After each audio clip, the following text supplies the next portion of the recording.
فقد قال اللہ الحکیم فی کتابہ المبین وہو اصدق الصادقین وقولہ الحق بسم اللہ الرحمن الرحیم انا اعطیناک الکوثر۔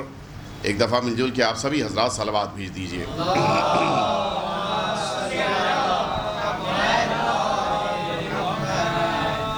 عزیزان محترم، یہ ایام عزائے شہادت جو ہمارے درمیان ہیں وہ اس عظیم الشان شہزادی سے متعلق ہیں کہ جنہیں اللہ رب العزت نے اس کائنات میں سب سے عظیم درجہ عطا کیا ہے، اور ظاہر ہے کہ جتنی شخصیت عظیم ہوتی ہے ان کا سوگ بھی اتنا ہی بڑا ہوتا ہے۔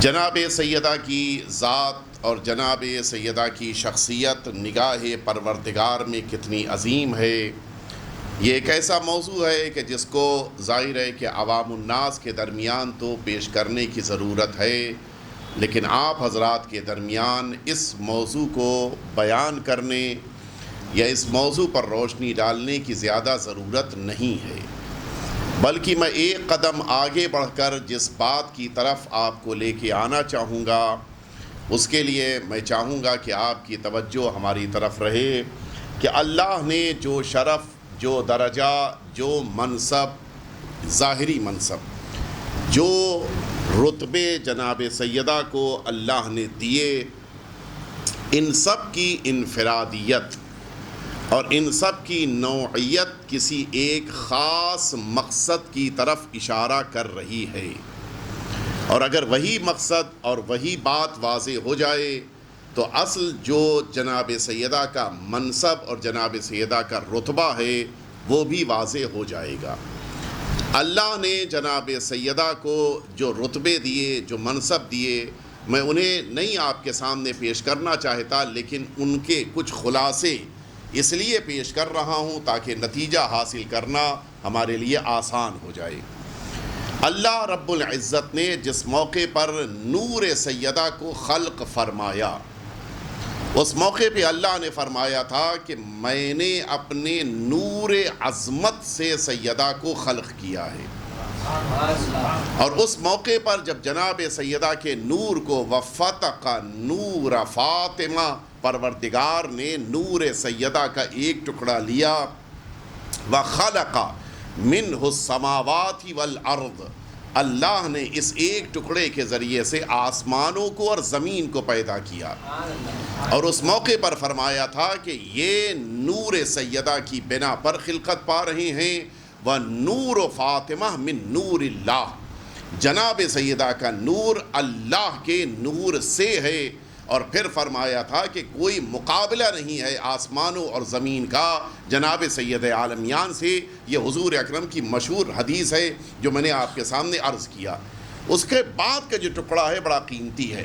بہرحال بقیہ شخصیتیں، سرکار امام حسن کی خلقت، سرکار امام حسین کی خلقت، وہ ساری باتیں، اس کے بعد اللہ رب العزت نے چونکہ ملائکہ خلق ہوئے ہیں سرکار امیر المؤمنین کے نور سے، اور جناب سیدہ کے نور سے آسمانوں اور زمین کو پیدا کیا گیا، جیسے ہی نور سیدہ کی تجلی ان ملائکہ نے دیکھی یہ سب سجدے میں گر پڑے۔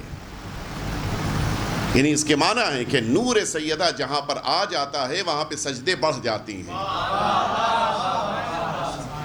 اور اب جب جناب سیدہ کے اس نور کے مقابل ان سب نے خود کو سجدے میں گرا دیا، اس موقع پر آپ عجیب ہے، جب جناب آدم کو سجدہ کرنا تھا تو حکم پروردگار ہوا تب سجدہ ہوا، اور نور سیدہ کی تجلی کے مقابل تو ابھی حکم پروردگار آیا نہیں ہے، اور یہ ملائکہ سجدے میں چلے گئے۔ اس کے معنی ہے دونوں سجدے ہیں، ایک وہ سجدہ ہے جو آدم کے لیے ہے، ایک وہ سجدہ ہے جو جناب سیدہ کے نور کے مقابل ہو رہا ہے، لیکن بنیادی فرق یہ ہے آدم کو سجدہ کرنا ہو تو حکم خدا چاہیے ہے، سیدہ کو سجدہ کرنا ہو تو حکم کی بھی ضرورت نہیں ہے۔ اور پھر اب اس موقع کے اوپر ان ملائکہ نے آگے بڑھ کے آواز دی کہ پروردگار یہ کس کا نور ہے. اب یہیں سے وہ جملے غور کیجئے گا جس کے لیے میں نے یہ پوری تمہید آپ کے سامنے عرض کی ہے. آواز قدرت آئی کہ ہذا نور امتی فاطمۃ الزہرا، یہ میری کنیز سیدہ کا نور ہے. فلذا سمیت امتی الزہرا، اور اسی بنا پر کہ ان کا نور آسمانوں اور زمین میں چمکا ہے ان کا نام زہرا ہے. اور اس کے بعد اگلا جملہ سنیں گے، لأن السماوات والارض بنورها ظہرت، یہ آسمان اور زمین نور سیدہ کی بنا پر ظاہر ہوئے ہیں. یعنی اگر سیدہ نہ ہو تو نہ آسمان دکھائی دے گا نہ زمین دکھائی دے گی. اور اگلا جملہ سنیں، فرمایا کہ وَهَٰذِهِ ابْنَةُ نَبِيِّي وَزَوْجَةُ وَصِيِّي وَحُجَّتِي عَلَىٰ خَلْقِي، یہ میرے نبی کی بیٹی، میرے وصی کی زوجہ ہیں. اور اگلا جملہ، میرے مخلوقات خلقی، میرے مخلوقات پر میری حجت ہیں. اور فرمایا آپ نے. اور اس کے بعد میں اگلے جملے کی طرف میں حدیث کو یہیں پر روک کر، اس لیے کہ وہ حدیث قدسی طویل ہے، یہاں پر روک کر میں اگلے مرحلے تک آپ کو لے کے آ جاؤں. یہ ایک مرحلہ جناب سیدہ کو رب العزت نے خود حجت کہا ہے. دوسرا مرحلہ وہ حدیث تفسیر اطیب البیان کی آپ کی نگاہوں کے سامنے ہے. ہمارے اور آپ کے 11ویں امام امام حسن عسکری علیہ الصلوۃ والسلام نے مولا نے یہ جملہ فرمایا کہ نحن حجج اللہ علی خلقہ وجدتنا فاطمہ ہی حجت اللہ علینا، ہم اللہ کے مخلوقات پر حجت پروردگار اور ہماری جدہ ماجدہ ہم اماموں پر حجت پروردگار ہیں. یہ حجت کہتے کس کو ہیں؟ 7 معانی ہیں جن میں سے شاید اگر آپ حضرات کوئی رہے ہو آپ کو شاید یاد ہوگا 2 سال پہلے میں نے ایک معنی بیان کیا تھا، باقی 2 معنی آج سن لیجئے، اور اگر زندگی رہی تو بقیہ اور کبھی انشاءاللہ. جناب سیدہ کو ائمہ اطہار نے حجت کہا، جناب سیدہ کو اللہ نے حجت کہا. یہ حجت کے معنی کیا ہیں؟ حجت کا ایک معنی یہ ہوتا ہے کہ وہ ذات کے جن کے ذریعے سے رزق زمین تک پہنچ رہا ہو. یہ رزق کس کو کہتے ہیں؟ ہماری آپ کی نگاہ میں تو رزق یہی ہے کہ جو کھانے کو مل جائے، جو پینے کو مل جائے، جو رہنے کو مل جائے، یہی رزق ہے. جبکہ یہ رزق یہ نہیں ہے، یہ تو ایک حصہ ہے.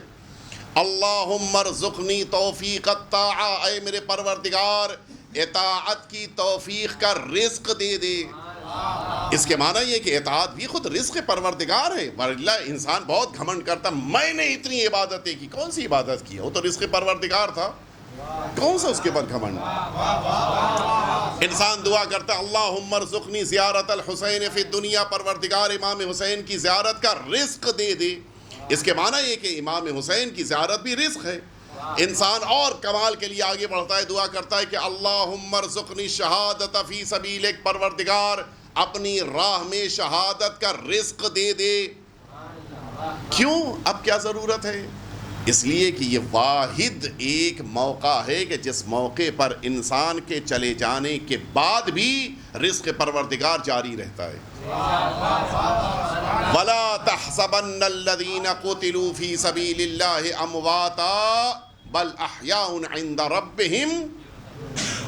وہی رزق، اور فرمائے وہی رزق پروردگار ہے جو شہادت کے بعد بھی مل رہا ہے. بقیہ اور شاہد میں یہی فرق ہے، بقیہ کو جتنا رزق مل رہا ہے زندگی میں ملے گا، شہید کو جو رزق مل رہا ہے وہ زندگی کے بعد بھی مل رہا ہے. بس یہی بنیادی فرق ہے.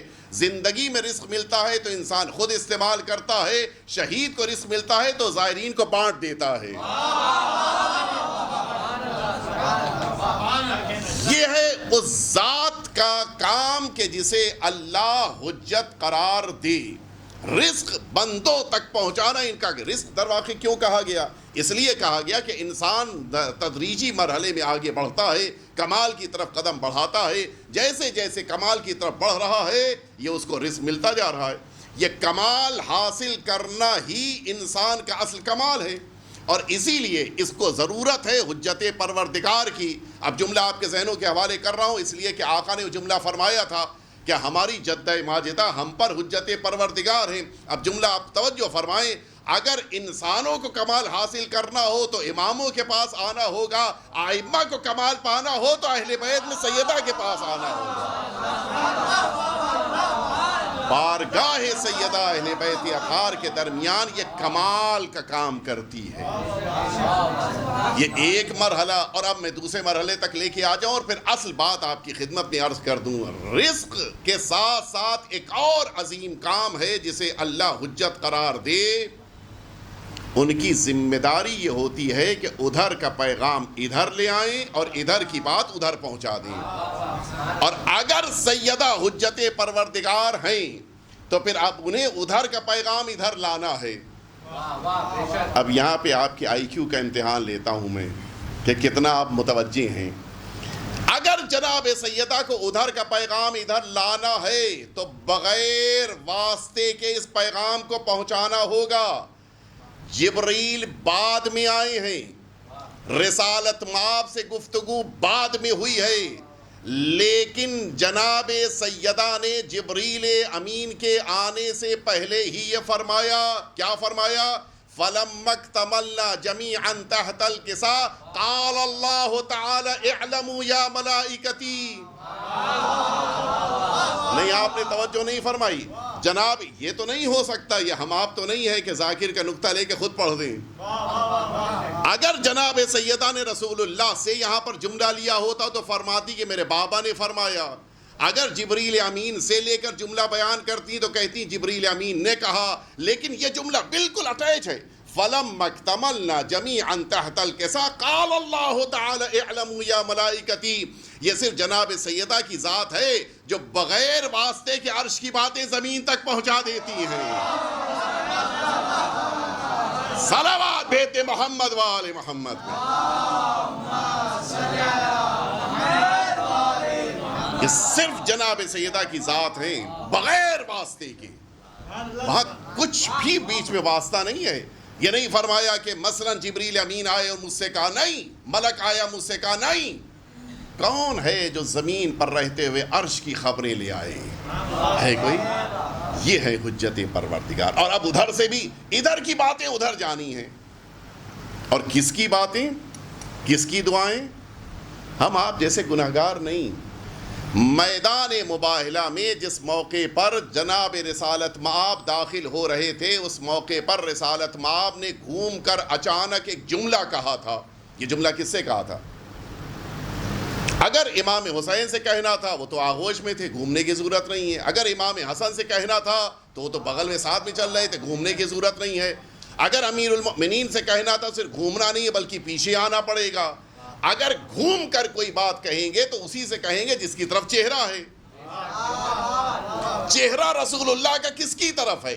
رسول اللہ کا چہرہ جناب سیدہ کی طرف ہے۔ اور اب جملہ سنیے، حضور اکرم فرماتی ہیں اذا دعوت فامنوا، میں میدان مباہلہ میں داخل ہو رہا ہوں، جب دعا کروں تو آمین کہہ دینا۔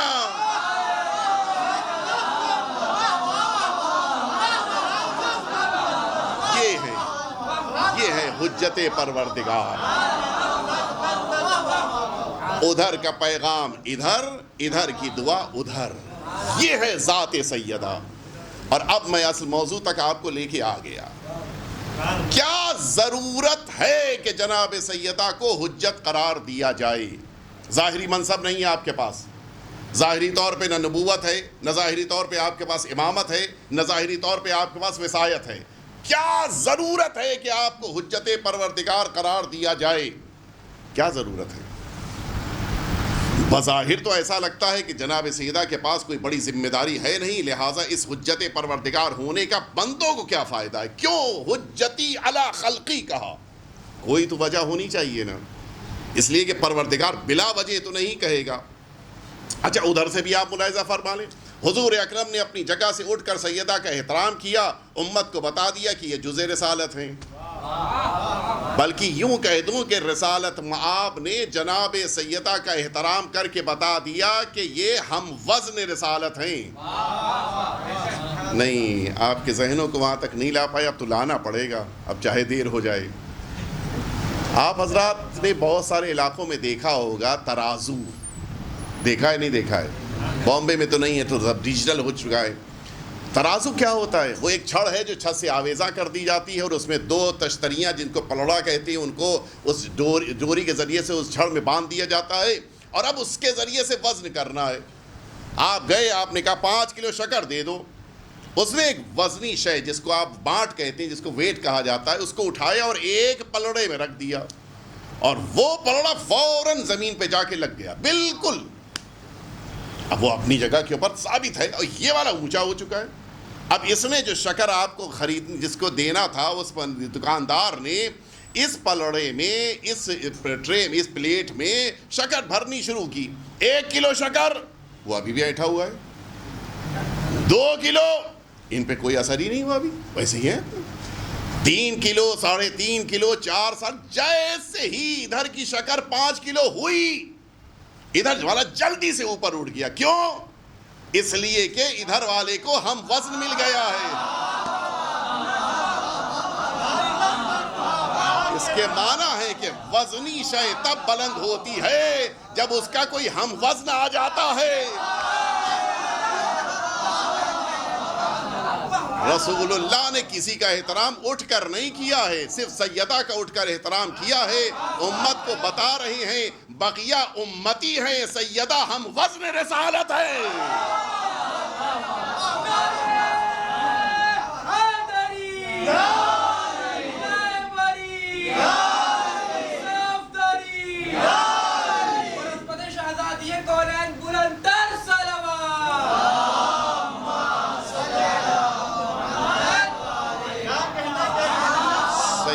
ہم وزن رسالت ہیں۔ ضرورت کیا ہے کہ سیدہ کے لیے اتنا بڑا درجہ قرار دیا جائے، جبکہ ظاہری طور پر امت کے سامنے آپ کا کوئی نقش ایسا سامنے نہیں آ رہا ہے۔ ہاں، سیدہ کو اللہ نے ایک عظیم ذمہ داری دی ہے۔ میں نتیجے تک آپ کو لے کے آ گیا۔ ایک عظیم ذمہ داری دی ہے کہ جس ذمہ داری کو سیدہ کو مکمل طور پہ انجام دینا ہے۔ اور اب اس پر آپ توجہ دیجئے گا۔ جناب سیدہ کو رسالت مآب کے بعد اللہ نے 75 دن یا 95 دن کی جو حیات طیبہ دی ہے، وہ بڑی اہم ہے۔ اور یہاں پر سمجھ میں آتا ہے کہ اللہ نے کیوں سیدہ کو حجت پروردگار قرار دیا۔ کیوں؟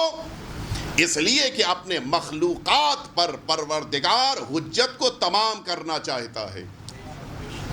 اب کیا کام ہے جناب سیدہ کا؟ یہ 2 بڑے کام ہیں۔ ایک، جناب سیدہ کو ابطال باطل کرنا ہے، ایک جناب سیدہ کو احقاق حق کرنا ہے۔ یہ تو گھر کی بات تھی، کیا ضروری تھا کہ سارے مجمع کو پتا چل جائے کہ دروازے پر آنے والے کو نہ صرف یہ کہ جواب سلام نہیں دیا، چہرہ گھما لیا ہے۔ کیا ضرورت تھی کہ لوگوں کو پتا چلے؟ کیا ضرورت ہے کہ لوگوں کو یہ بات پتا چلے کہ سیدہ کے حق کو چھینا گیا اور چھیننے والا مسند پہ بیٹھا ہے؟ کیا ضرورت ہے پتا چلے؟ یہ ابطال باطل ہے۔ ٹھیک، اب آئیے میں آپ کو اس لیے لفظوں کے ذہن رکھیے، اس لیے آگے نتیجہ نکالنا ہے۔ اس کے بعد اب اگلا مرحلہ ہے احقاق حق کا۔ اگر جناب سیدہ احقاق حق کرتے ہوئے اپنے زمانے کے امام کا اعلان گھر میں کر دیں تو مسئلہ ہی نہیں رہ جائے، مسئلہ تو بڑا عجیب ہو جائے گا۔ امت کہے گی ہمیں پتہ ہی نہیں چلا۔ اللہ کو دیکھیے، آپ حضرات جو اصول پڑھتے ہیں خوب سمجھ رہے ہیں، حجت کو تمام کرنے کے معنی کیا ہے؟ لوگوں کو بعد میں یہ کہنے کا موقع نہ ملے کہ ہم کو تو پتہ ہی نہیں تھا۔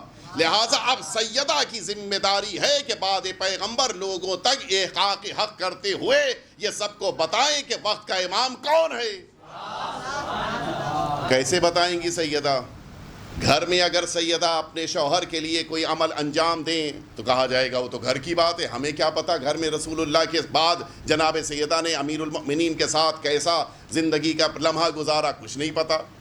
اب ذمہ داری ہے سیدہ کی کہ سارے مجمع کے سامنے لوگوں کے درمیان امیر المؤمنین کے حق کو واضح کریں۔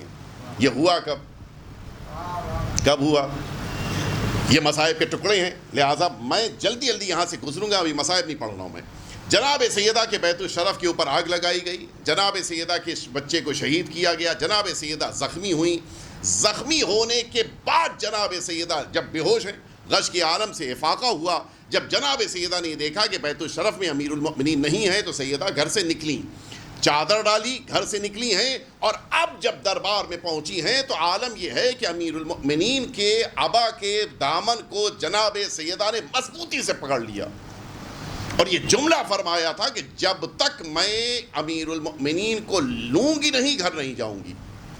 اور پھر یہاں پہ مصائب کے جملے ہیں، ظاہر ہے کہ بڑا سخت مرحلہ تھا جناب سیدہ کے لیے، بڑا امتحان اور آزمائش کا موقع تھا، اور اسی سے پتہ چلتا ہے کہ کتنی بڑی ذمہ داری تھی۔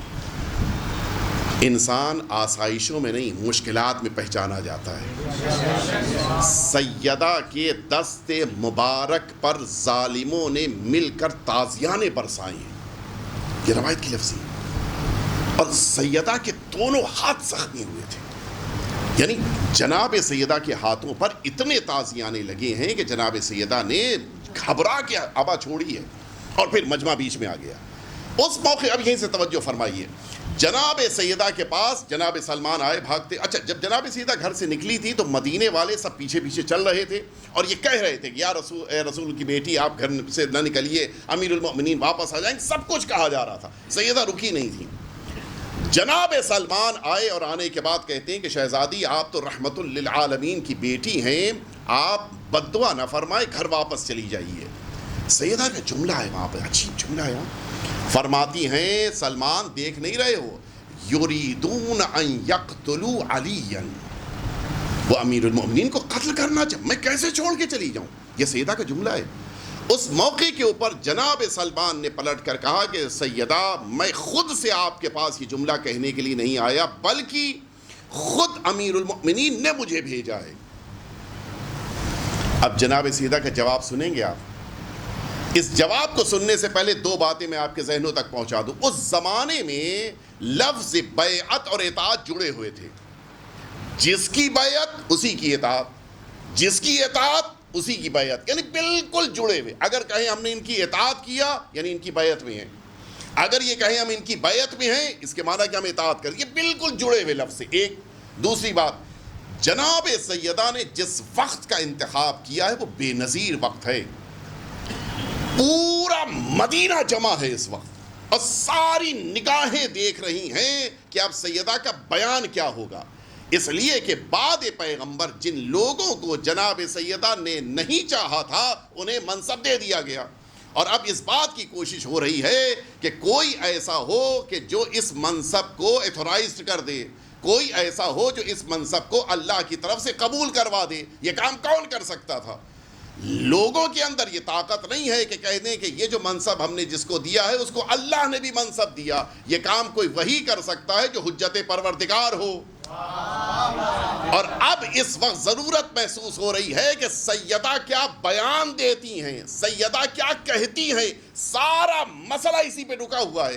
اگر سیدہ کہہ دیں گی تو یہ خلیفہ اللہ کی طرف سے ہو جائیں گے، نہیں کہیں گی تو مسئلہ ختم ہو جائے گا۔ لہٰذا آپ سیدہ کی ذمہ داری ملاحظہ فرمائیں، پورا مدینہ موجود ہے، سارے مدینے میں سناٹے کا عالم ہے، بالکل خاموشی، اور اب اس درمیان سیدہ کی آواز بلند ہوتی ہے۔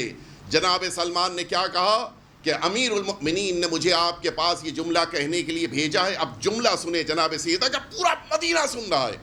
فرماتی ہیں اذن اسمعہ و اطیعہ، میں اگر امیر المؤمنین نے یہ بات کہی ہے تو ان کی بات سنوں گی اور انہی کی اطاعت کروں گی۔ سارے مدینے کے درمیان جناب سیدہ نے اعلان کر دیا کہ جس کی تم بیعت کرتے ہو اس کی میں اطاعت نہیں کرتی ہوں، بلکہ میں جسے امام مانتی ہوں اس کی اطاعت کرتی ہوں۔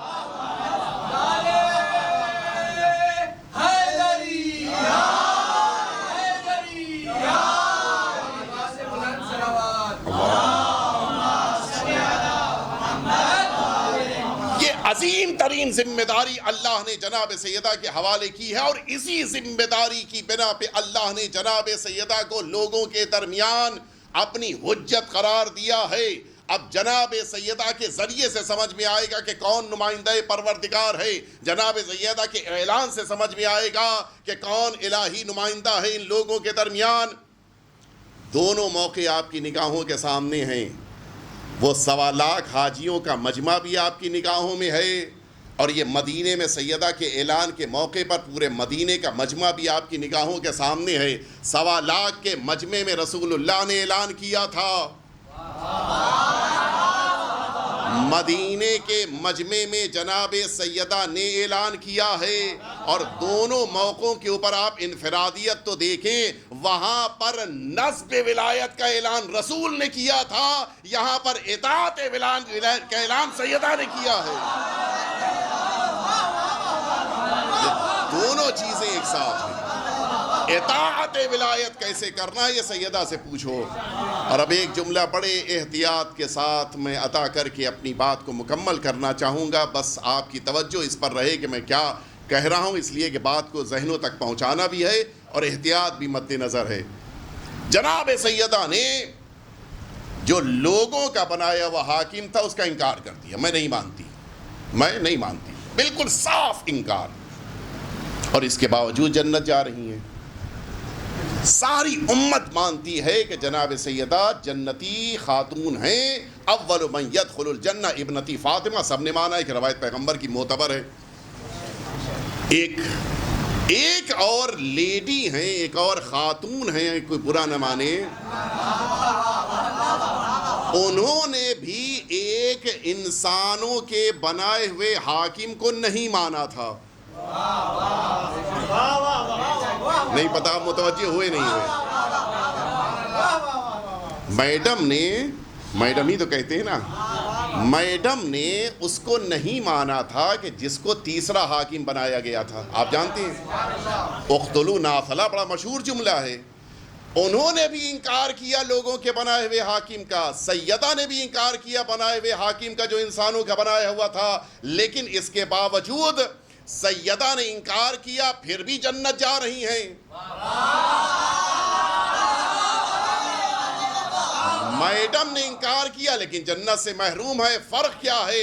ایک بنیادی فرق ہے جو سیدہ کے عمل نے بتا دیا. سیدہ یہی تو سمجھانا چاہ رہی ہیں، صرف انکار باطل سے جنت نہیں ملتی ہے، اقرار ولایت سے جنت ملتی ہے.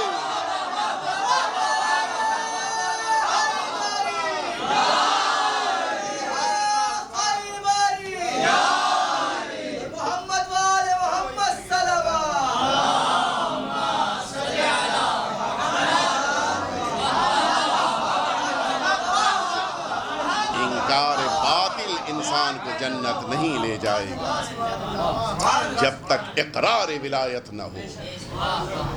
اور بس یہیں پر میں اپنی بات کو مکمل کرنا چاہوں گا. حقیقت یہ ہے کہ جناب سیدہ بڑی مظلومہ ہے. جناب سیدہ جس موقع کے اوپر امیر المؤمنین کو بچانے کے لیے آئی ہیں، کس عالم میں آئی تھی. میں عرض کروں، بعض جملے روایتوں میں جو وارد ہوئے ہیں ان کے ترجمے بھی نہیں ہو سکتے.